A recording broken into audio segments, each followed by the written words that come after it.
So today I'm going to be talking about the ancient Maya and their causeway system and how I used least cost path analysis to try to understand these causeway systems.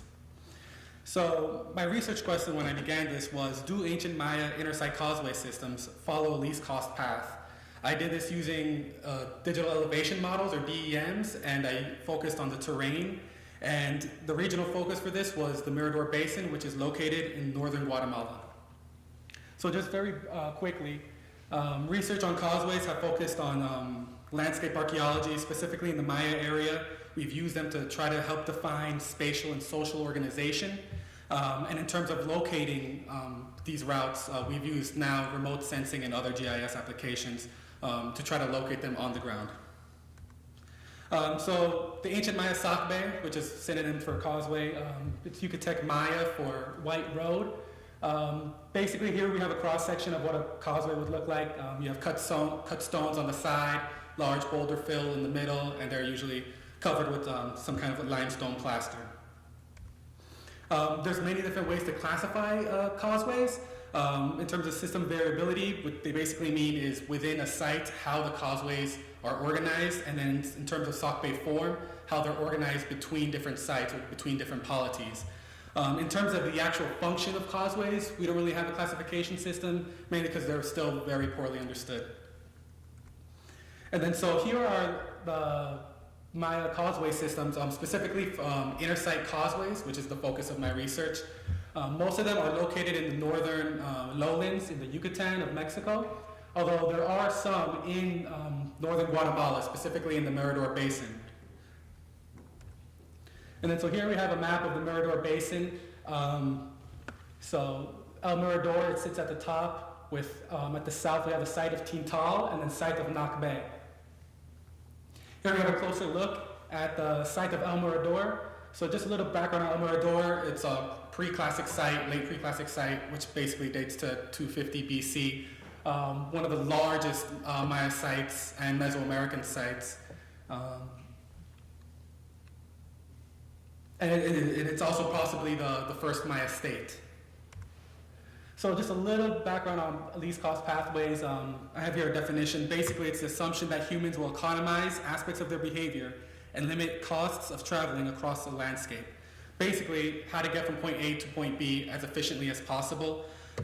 Two different factors in the outcome. One of them is the spatial imagery, and the other one is the actual cost factor. So whether you're using based on speed, terrain, money, time of day, that'll affect how least cost paths run.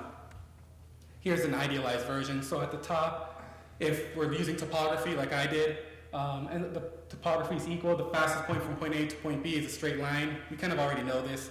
But however, if the topography gets easier, as you can see by the lower values, it'll go around. So that's just a basic idea of least cost paths. So what I used was a 90-meter DEM and the Aster DEM, which is at 30 meters, which you can obtain for free on the USGS website. And then I created the topographic maps from these digital elevation models. And I used Google Earth and the electronic atlas of ancient Maya sites to gather accurate data on site locations, as well as georeferencing them with maps of the inter-site causeway system. So I was just trying to make the maps as accurate as possible before I started my analysis. So before I get into it, basically the results are the causeways do not follow least cost paths. At least the inter-site causeways do not follow least cost paths.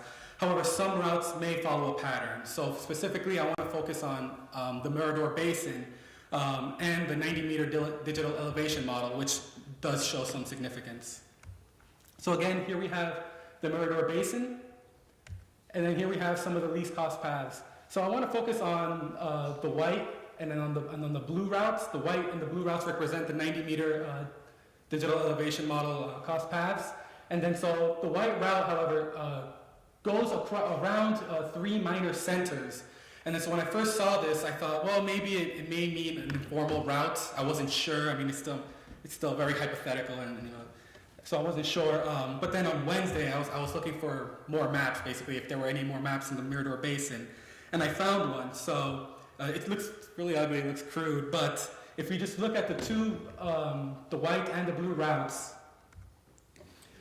these here we have the one route to Knock Bay and then the longer route to El Tintal. We'll see that we have here the least cost path going through two minor centers as well as going through two other minor centers before reaching the site of El Tintal. And then the other least cost path possibly goes to the site of La Isla before reaching Knock Bay. So then when I saw this, I said, well, maybe the 90-meter DM does actually follow some sort of informal route that the Maya used. But again, essentially my conclusion was that regardless of the DEM, the causeways do not follow a cost path based on the terrain.